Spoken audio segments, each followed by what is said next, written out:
Quello che il popolo italiano chiede è che il presidente Giorgio Napolitano quest'anno non si presenti in TV. Non lo vogliamo ascoltare. Caro Presidente, dia un segno di rispetto ad un popolo che lei non rappresenta più.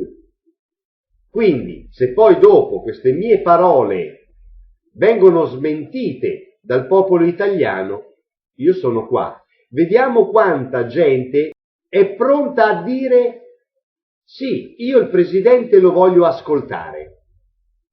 Noi siamo il popolo che di sovrano non ha più niente, ma le fa una richiesta. Gli stiamo chiedendo di non presentarsi. Noi non la vogliamo ascoltare. Non la vogliamo ascoltare. E da parte nostra questa non è violenza, è una richiesta, non è un ordine. Se lei si presenta il 31 dicembre 2012 nelle case degli italiani, sarà l'ennesima presa di posizione di un anziano signore che non ha capito nulla, che non ha rispetto degli italiani, non ha rispetto delle famiglie che ogni giorno tirano quella carretta sempre più pesante. Quindi io e milioni di italiani le chiediamo di starsene a casa.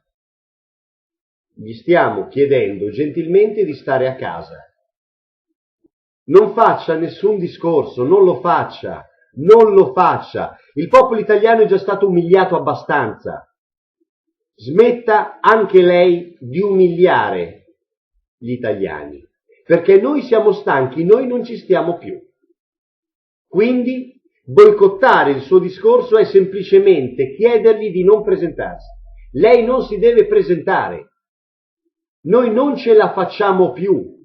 È rimasto a guardare, laddove invece avrebbe dovuto intervenire, ma era lei consapevole di tutto questo. E io la ritengo anche colpevole di tutto questo. Quindi rimanga col suo governo Monti. E con estremo rispetto che io le chiedo quest'anno di non presentarsi. E io non sono un politico, non sono neanche un figlio di papà. Io sono soltanto un disoccupato che si è rotto i coglioni.